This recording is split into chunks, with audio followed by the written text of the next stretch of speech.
நம்ம இன்னொன்று தெரிஞ்சுக்கோங்க, விளம்பரத்துக்காக ஒரு காரியம் பண்ணப்படாது. அகஸ்தியர் ஆசிரமத்துக்கு போகிறார். அகஸ்தியரை பற்றி இங்கே கம்பன் சொல்கிறான். அவருக்கு பேர் குருமுனின்னு பேர், குட்டையானவர். அகஸ்தியருங்கிறது காரண பெயர் என்னன்னு பார்ப்போம். அங்கே இமயமலையில் பார்வதிக்கும் பரமசிவனுக்கும் கல்யாணம். எல்லாரும் அங்கே போயிட்டா. தேவலோகம் பூலோகம் இருக்கிறவா பூரா அங்கே போயிட்டா. அங்கே போனவொன்னே என்னாச்சு, வடக்க கீழே இறங்கிடுத்து, இந்த தெற்க ஒசந்துடுத்து. இப்போ இங்கே தெற்க ஒருத்தர் வந்தால் தான், சமப்படுத்தினா தான் அங்கே கல்யாணமே நடக்கும்.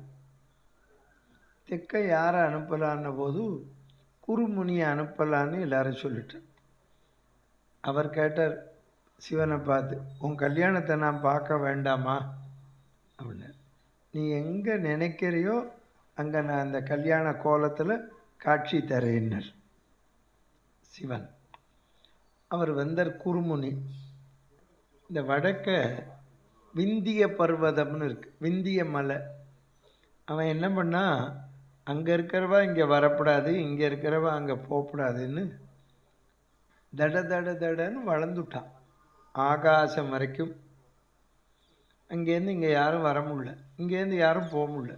இப்போ குருமுனி வந்துட்டுருக்கார், தெற்க வரணும். எல்லாரும் போய் சொன்னா, இந்த மாதிரி விந்தியன் செவுரு மாதிரி வளர்ந்து தடுத்து நிற்கிறான்னு. அவருடைய கையில் ஜலம் வச்சிருக்கார். சிவனை தியானம் பண்ணார். ஜலத்தை புரோட்சணம் பண்ணார். அந்த மலை அப்படியே பாதாள லோகத்துக்கு ஒரு அமுக்கினர். நீங்கள் சமஸ்கிருதத்திலையும் தமிழையும் தெரிஞ்சுக்கோங்க. நாகம், நாகம்ங்கிற பதத்துக்கு அர்த்தம், நாகம்னா ஒரு அர்த்தம் மலையின் அர்த்தம். அதனால தான் சிவனுக்கு நாகேஸ்வரன்னு பேர். நாகம்னா ஒரு அர்த்தம் மலை, நாகம்னா ஒரு அர்த்தம் பாம்பு, நாகம்னா ஒரு அர்த்தம் யானை. யானைக்கு பேர் கை நாகம்னு பேர், கையை உடையது. இப்போ இங்கே கம்பன் ஒரு பதம் எழுதுகிறான். இந்த குருமுனி அந்த மலையை அமுக்கி பாம்பு லோகத்துக்கு அமுக்கி அது மேலே யானை மாதிரி நின்னாராம். இதை ஒரு வரியிலேயே சொல்கிறான் கம்பன். நாகமது நாகமுற நாகமென நின்றான். நாகமது நாகமுற நாகமென நின்றான். நாகமது மலையை நாகமுற பாம்புலோகத்துக்கு போகும்படி பண்ணி நாகமென நின்றான், யானை மாதிரி நின்னாராம். இந்த மலையை அடக்கினதுனால்தான் அவர் பேர் அகஸ்தியர்னு வந்தது. அககா சம்ஸ்கிருத பதம். திஷ்டதி அனேன அகஸ்தியகா. எவன் மலையை அடக்கினானோ அவனுக்கு பேர் அகஸ்தியர் அப்படின்னு பேர். அவருக்கு காரண பெயர். அவர் தான் கைலாய மலையிலேருந்து வரும்போது காவேரியை கொண்டுந்தார் கமண்டலத்தில். அங்கே பஞ்சவடிக்கு அப்புறம் இங்கே கர்நாடகாவுக்கு வந்து அங்கே உட்காண்டார். அங்கே தான் அந்த நதியை விட்டார், எங்கள் காவேரியை. அதுதான் இங்கே வருது. அவர் நல்ல எண்ணத்தில் தான் கொண்டு வந்து விட்டார். இப்படி பிரச்சனையாகும்னு இல்லாமல் நம்ம ஆட்கள் இருக்கானே பிரச்சனை பண்ணுறதுல எக்ஸ்பர்ட். ஆமாம் ஆமாம், எப்படியோ சண்டை போடுவான். ஆமாம், ஏதோ ஒரு காரணம் இவனே உற்பத்தி பண்ணுவான். இப்போ நான் இவரோட சண்டை போடணும்னா ஒன்றும் பண்ண வேண்டாம், தெரியுமோ, என்ன ரொம்ப நேரமாக முறைக்கிறேன் அப்படின்னா போதும், பெரிய சண்டை வந்துடும். இப்படி இதுக்குன்னே அலையிறான். ரொம்ப பேர் உப்பு போடாத விஷயத்துக்கு சண்டையை போட்டுண்டு மண்டையை உடச்சிக்கிறான். சண்டை போடக்கூடாது. ஒருத்தருக்கொத்தர் விவாதம், ஏதோ ஒரு அபிப்பிராயம் சொல்கிறோம், இன்னொருத்தர் ஒரு அபிப்பிராயம் சொல்கிறார், சரி பண்ணுங்கணும். எனக்கு இஷ்டம் இல்லை, அப்புறம் ஒன்று இஷ்டம் அப்படிங்கணும். ராமாயணத்தில் வசிஷ்டர் சொல்கிறார், யாரோடும் பகை கொள்ளல் என்ற பின் போர் ஒடுங்கும், புகழ் ஒடுங்காது. நம்ம ஒருத்தட்ட சண்டை போடலைன்னா நமக்கு இன்னும் புகழ் வரும். புரியுறதோ? புகழ் இன்னும் கூடும். எதுக்கு சண்டையை போடணும்? தேவையே இல்லை. அவர் வடக்க பாண்டுரங்கனுக்கு ஒரு பக்தர் இருந்தார். அவர் என்ன பண்ணார், இந்த காவேரி மாதிரி அங்கே நதி, சந்திரபாகா நதின்னு பேர், அந்த நதியில் குளிச்சுட்டு பாண்டுரங்கனை சேவிக்க போவார். இவர் இப்படி தினம் போகிறத பார்த்த ஒருத்தன் என்ன பண்ணா, அவர் சந்திரபாகா நதியில் குளிச்சுட்டு வரும்போது அவர் மேலே சேத்த வாரி இறைச்சான். அவர் ஒன்றுமே சொல்லலை, திருப்பி போய் குளிச்சார். திருப்பி வந்த போதும் சேத்தை போட்டான். இப்படி 25 தடவை போட்டான் அவர் மேலே சேத்த. அவர் 25 தடவையும் குளிச்சார். அவர்கிட்ட ஒன்றும் பேசவே இல்லை. குளிச்சுவிட்டு நெத்திக்கிட்டுன்னு வந்தார். இந்த 25ஆவது தடவை அவன் சேரை போட்டு குளிச்சுட்டு வந்த உடனே அவனே சேவிச்சான் அவரை. நான் உங்களை இப்படி 25 தடவை தப்பு பண்ணேன், உங்கள் மேலே சேத்த வாரி இறைச்சேன், நீங்கள் ஒன்றுமே என்னை கோவிச்சுக்கலை, நீங்கள் பாட்டுக்கு குளிச்சுட்டு போனேளே, உங்கள் பொறுமை யாருக்கும் வராது, என்னை மன்னிச்சிருங்கோ அப்படின்னு சொன்னான். அப்போ அதுக்கு அவர் சொன்னார், நான் சந்திரபாகா நதியில் தினமும் ஒரு தடவை குளிச்சுட்டு தான் பாண்டுரங்கனை சேவிப்பேன். நீ எனக்கு இன்னைக்கு கிருபை பண்ண, 25 தடவை குளிக்க வச்ச, எனக்கு புண்ணியம் வந்தது உன்னால தான். பாவம், அவன் கதறி அழுதான். அதை தான் நம்ம அவர்கிட்ட கற்றுக்கணும். நமக்கு ஒருத்தர் இடைஞ்சலே பண்ணட்டுமே, பகவான் பார்த்துக்குவான் அப்படின்னு விடணும். இப்போ ராமாயணம் கேட்டுன்னு கேளு. இந்த ராமாயணத்தில் பாருங்கோ, கூனியவோ கைகேயவோ பட்டாபிஷேகம் முடிகிற வரைக்கும் பாருங்கோ, திட்டினதாகவே கிடையாது ராமாயணத்தில். கடைசியில் புகழர் கைகேய. அதுதான் நீங்கள் எல்லாரும் தெரிஞ்சுக்கணும். யாரையும் நீங்கள் இப்படி எல்லாரும் ஒன்றா இருக்கள், ஒருத்தருக்கு ஒருத்தர் சண்டை போடக்கூடாது, ஒருத்தருக்கு ஒருத்தர் கோவிச்சிக்கப்படாது. எதுக்கு கோவிச்சுக்கணும்? ஆமாம், சொல்லுங்க. இருக்கிறது எத்தனை நாள் இருக்க போகிறோன்னு தெரியாது. சொல்லு. இந்த உசுறு போச்சுன்னா நம்மளை எல்லாரும் கொண்டாடணும். ஐயோ, இவர் இருந்தாரே, ரொம்ப நல்லவர், அங்கே வர வேண்டாம். காதால் கேட்டவுடனே கண்ணில் ஜலம் விடணும். அப்படி நம்ம வாழணும். வாழ்க்கையோட தத்துவம் என்னன்னு தெரிஞ்சுக்கோங்க.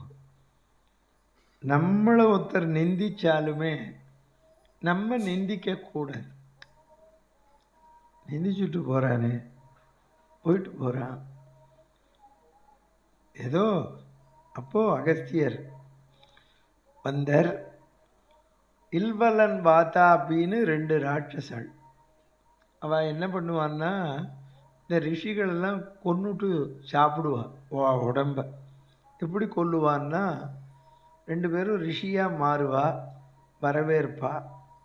வரவேற்ற உடனே இந்த இல்வலன் என்ன பண்ணுவான், வாதாபியை மாம்பழமாக்குவான், வந்த ரிஷிகிட்ட கொடுப்பா. அவள் சாப்பிட்ட உடனே வாதாபி வெளியில் வாம்பான், அவர் வயிற்ற கழிச்சுன்னு வந்துடுவான். இப்போ அந்த ரிஷி உடம்ப சாப்பிட்ருவான். இப்படியே பண்ணியிருந்த போது அகஸ்தியர் வந்தார். வழக்கம் போல் மாம்பழமாக்கி வாதாபியை கொடுத்தார். அவர் சாப்பிட்டார். இல்வலன் வாதாபி வெளியில் வான்னான். அவர் வாதாபி ஜீரணோத்பவான்னு ஒரே அமுக்கப்பட்டார். இல்வலனையும் கொன்னார். அப்படி அவரோட பெருமை எல்லாம் எழுதின எங்கள் கம்பன் இருக்கானே, கொஞ்சம் குறும்புக்கார புலவன். அவனுக்கு இந்த அகத்தியரை குள்ளம்னு எழுதணும்னு ஆசை. இவ்வளோ பெரிய மகரிஷியை குட்டையானவர்னு எழுதக்கூடாது. புரிஞ்சதோ? பின்ன எப்படி எழுதுறது? அவனுக்கு எப்படியோ எழுதணும்னு ஆசைப்பட்டுட்டான். அவர் எப்படி எழுதுறதுன்னு பார்த்தான். இப்போ ராமர் லட்சுமணன் சீதை வந்தா, இந்த ராமர் நமஸ்காரம் பண்ணார். யார? அகஸ்தியர். இந்த இடத்த எங்க கம்பன் பிடிச்சுட்டான். என்ன கேளுங்கோ. நின்று கொண்டிருந்தவனை, அரை அகஸ்தியர், நின்று கொண்டிருந்தவனை வந்த நெட்டையானவன் வணங்கினான். இப்போ வந்தவன் நெட்டேன்னா ஏற்கனவே நிற்கிறவன் குட்டை தானே. என்ன அழகா சொல்றார் பாருங்க. நின்றவனை வந்த நெடியோன் அடிபணிந்தான். ஆனால் அதுக்கப்புறம் தூக்கிட்டான். அங்கே பஞ்சவடியில் தான் இருந்தார் அகஸ்தியர். பஞ்சவடிங்கிறது மகாராஷ்டிராவில் இருக்குது. அந்த காலத்தில் இந்தியா பூரா 2 பாஷை தான் இருந்தது, சமஸ்கிருதமும் தமிழும். அதுக்கப்புறம் தான் எல்லா பாஷையும் வந்தது. தமிழில் வரவேற்பு கொடுத்தாராம் யார்? அகஸ்தியர். நன்று வரவு என்று பல நல்லுரை பகர்ந்தான், என்று மூல தென் தமிழின் இயம்பிசை கொண்டான். நன்று வரவு. இப்போ நம்ம ஒருத்தர் வரானா வாங்கோ வாங்கோ உங்கள் வரவு நல்வரவாகுகன்னு சொல்லுவோமோ இல்லையோ, அப்படி வரவேற்றானாம். அகஸ்தியர் வரவேற்றாராம். வரவேற்று ராமனை 8 குணம் சொல்லி புகழறார். அஸ்திரமெல்லாம் கொடுத்தார். ராமர் திரும்பி வச்சுக்கோங்கோ, நான் தேவையான போது உங்கள்கிட்ட கேட்குறேன்னர். அங்கே ஜட்டாயுன்னு ஒருத்தர் இருக்கார். அவர் கழுகின் வேந்தன். இந்த ஜட்டாயுவை போய் பார்த்து கும்பிட்டார். நீங்கள் யாருன்னு கேட்டார் ஜட்டாயு. நான் தசரதன் பையன்னர். ஓ, என்னோட நண்பன் சகோதரன் அவன் பையனான்னு கேட்டார். இந்த புள்ளிருக்கு வேலூர்னு ஒரு ஊர் இருக்கு. அது வைத்தீஸ்வரன் கோவிலுங்கிறோமே, அதுக்கு பேர் புள்ளிருக்கு வேலூர்னு பேர். அங்கே தான் இந்த ஜடாயு புராணம் இருக்கு. தசரதன் ஒருனா வேட்டையாட வந்தான். ராஜாக்கள் வேட்டையாட எங்கேயும் போவா. அவன் அயோத்தியிலேருந்து இங்கே வந்திருக்கான் வைத்தீஸ்வரன் கோயிலுக்கிட்ட.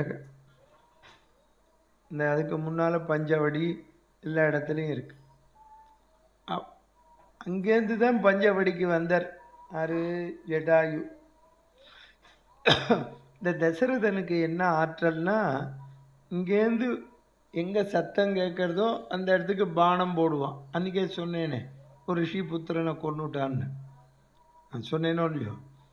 இப்போது இவன் வேட்டையாடிட்டு ஒரு மரத்தடியில் படுத்துண்டான். காட்டுக்கெல்லாம் போனால் மரத்தடியில் தான் படுத்துக்கிடுவாங்க. ஏன்னா சோஃபாலாம் இருக்குமா? இருக்காது. மரத்தடியில் படுத்துட்டார்.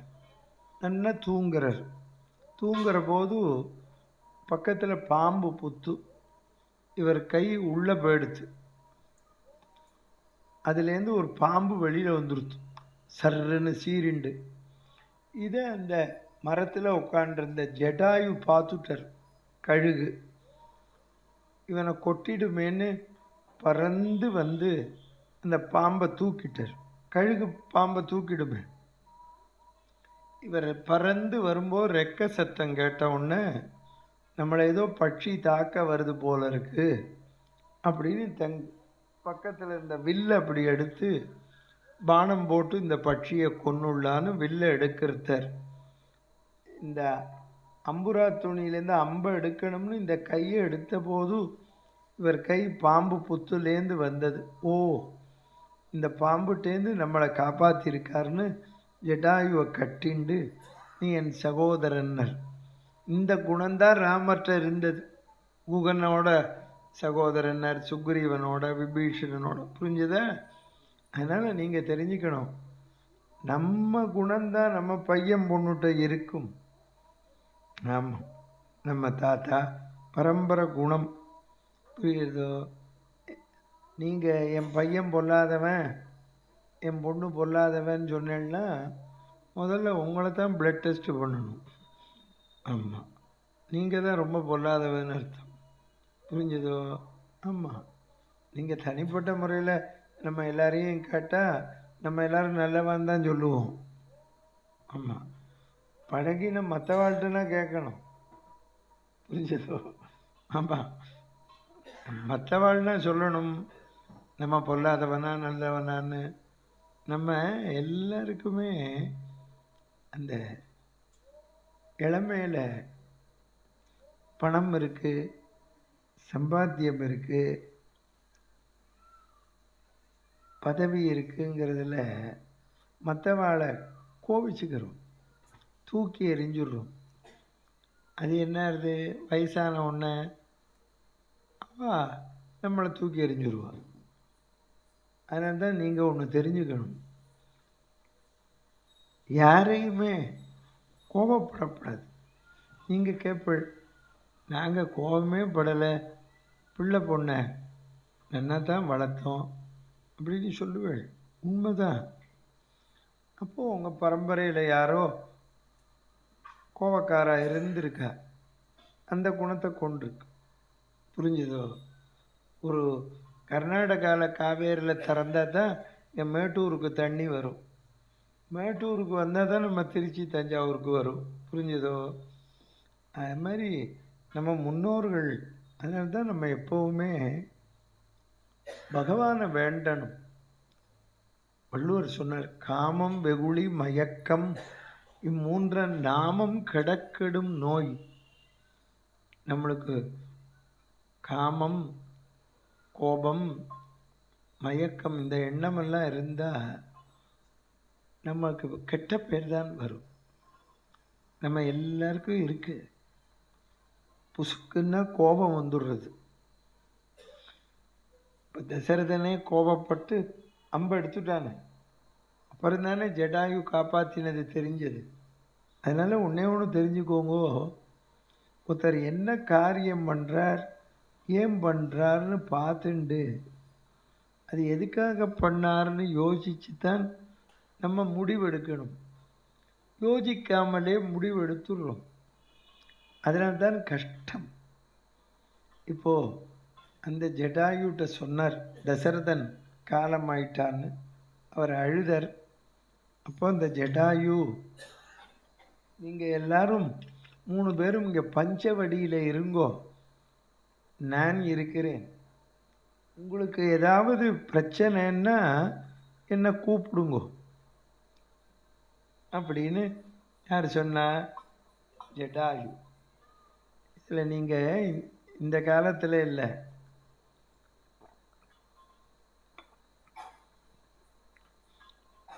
சின்ன வாளுக்கெல்லாம் தெரிய மாட்டேங்கிறது.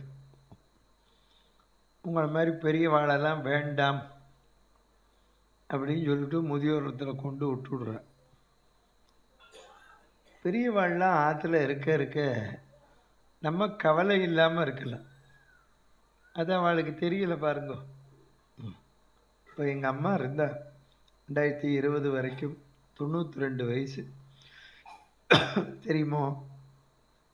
அம்மா சொல்ல போனால் என்னை ஆதிகாரி என் பொண்ணை எங்கள் அம்மா தான் பார்த்துண்டா. ஆமாம், ஸ்ரத்தையா. நான் எங்கேயாரும் ஊருக்கு கிளம்புறேன்னா நமஸ்காரம் பண்ணுவேன். எந்த ஊர் போகிறேன்னு கேட்பா. மதுரைக்கு போகிறேன். எத்தனை நாளைக்கு?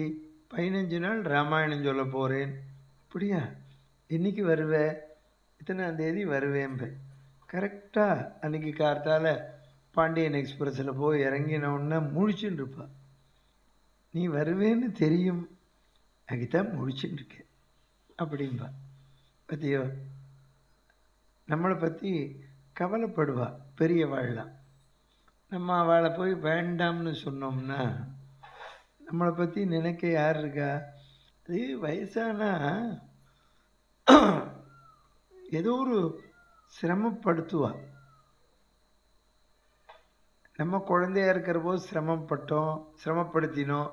பொறுமையாக இருக்கணும். எங்கள் அம்மா கடைசி ஒரு 3 மாதம் நடக்க முடியல, பெட்டில் இருந்து.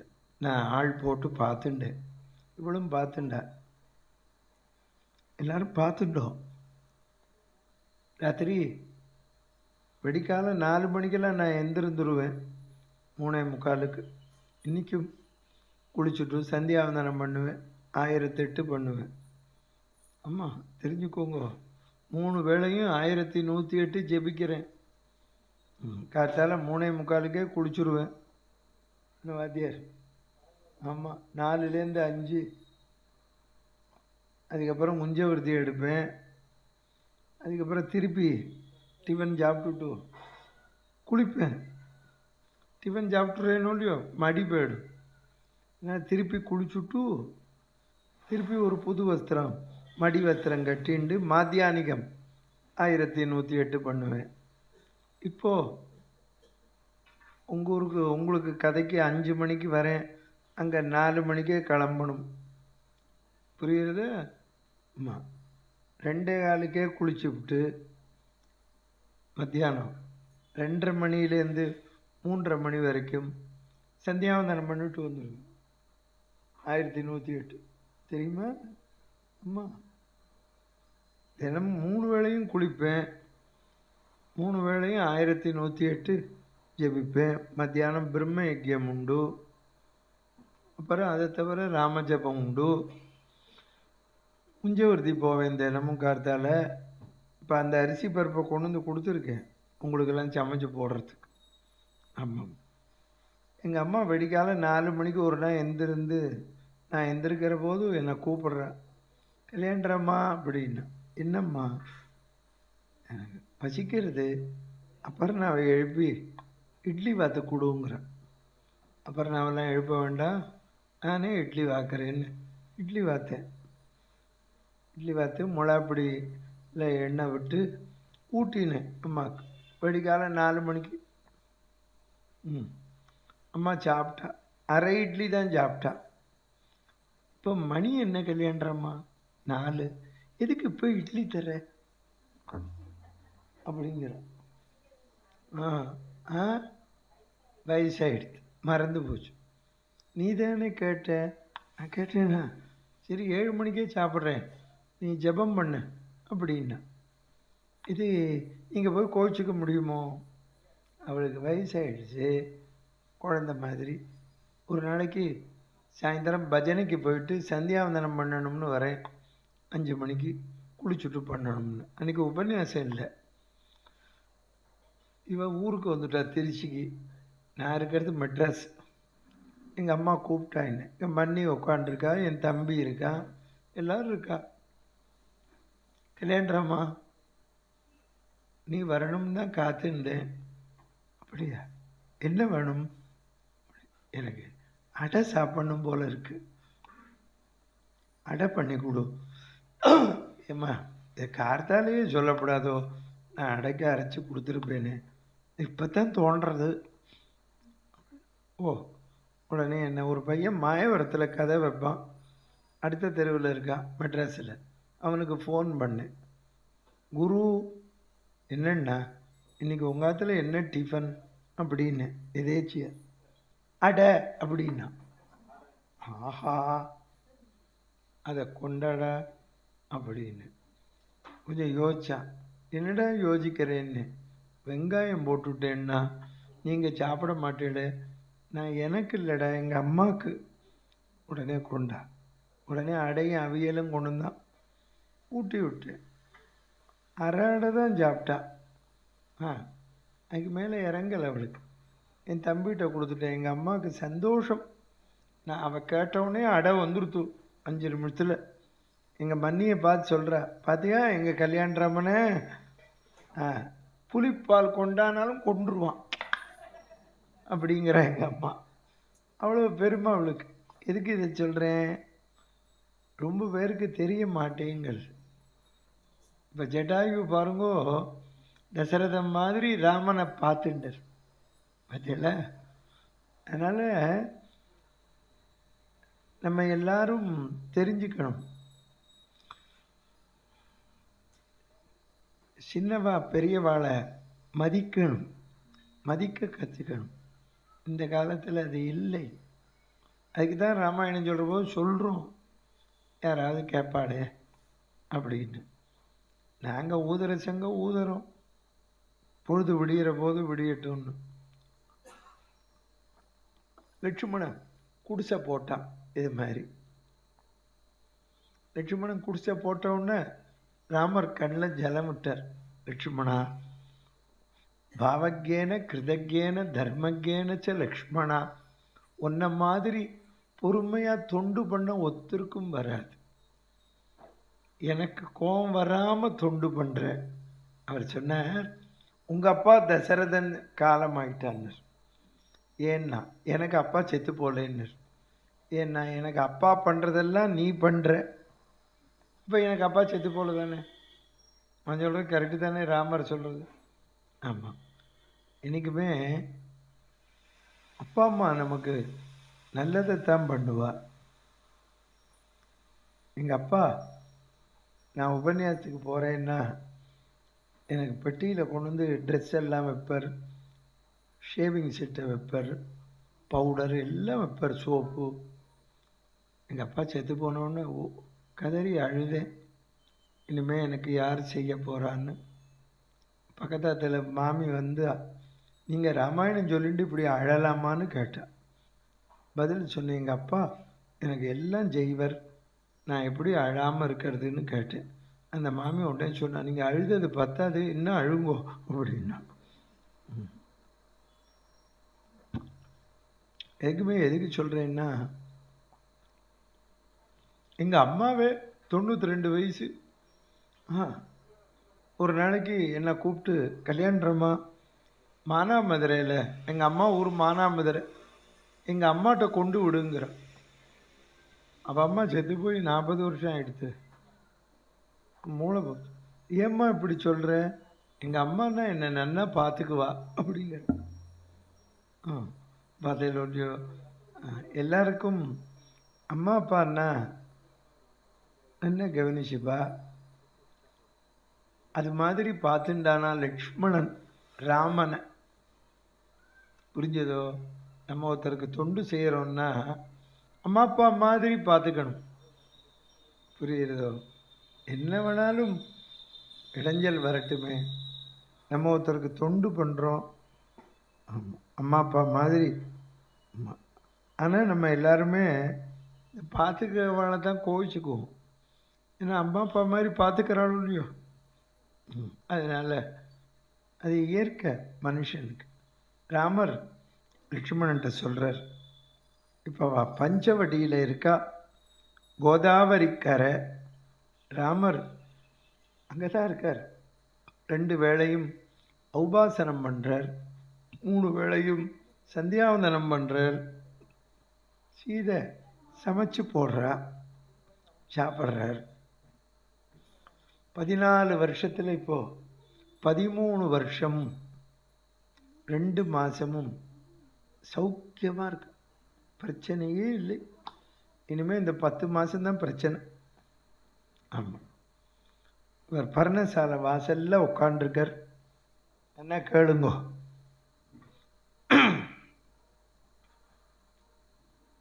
சீதை உள்ளுக்குள்ள இருக்கா, லட்சுமணன் பூ பறிக்க போயிருக்கா. இவர் இப்படி பர்ணசாலையில் கோதண்ட பாணியா உட்காண்டிருக்கார். என்ன கேளுங்கோ. இந்த ராமன் மகா திருடன். கிருஷ்ணாவதாரத்தில் தான் பகவான்னு அவதாரம் பண்ணுறதுலேருந்தே காமிச்சார், ஜெயில் பூட்டை உடைக்கிறதுலேருந்து. இந்த ராமாவதாரத்தில் தான் கடவுள்னு வெளியில் காட்டாமல் மறைமுகமாக தனக்கு காரியம் யார்கிட்டலாம் ஆகணுமோ அவள்கிட்டலாம் தன்னை கடவுள்னு காமிச்சு. எவ்வளோ மோசம் பாருங்க. பகவானே எப்படி இருக்கான் பாருங்க, காரியவாதியாக இருக்கான். அவர் கோதண்ட பாணியாக அப்படி உட்காண்டிருக்கார். சூர்பனகை வந்து நின்னாங்க. சூர்பனகை வந்து நின்ன உடனே ராமர் 4 கையோட சக்கரஞ்சங்கு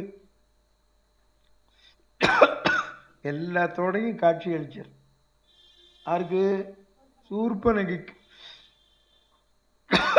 பெரிய பெரிய ரிஷிகள்லாம் தபஸ் பண்றா, அவளுக்கெல்லாம் காட்சி அளிக்காத ராமன் இவளுக்கு காட்சி அளிச்ச. நீங்க முதல்ல தெரிஞ்சுக்கணும், சூர்பனகை ரொம்ப நல்லவள். அவளை பொல்லாதவன்னு எல்லாரும் பரப்பி விட்டுட்டான்.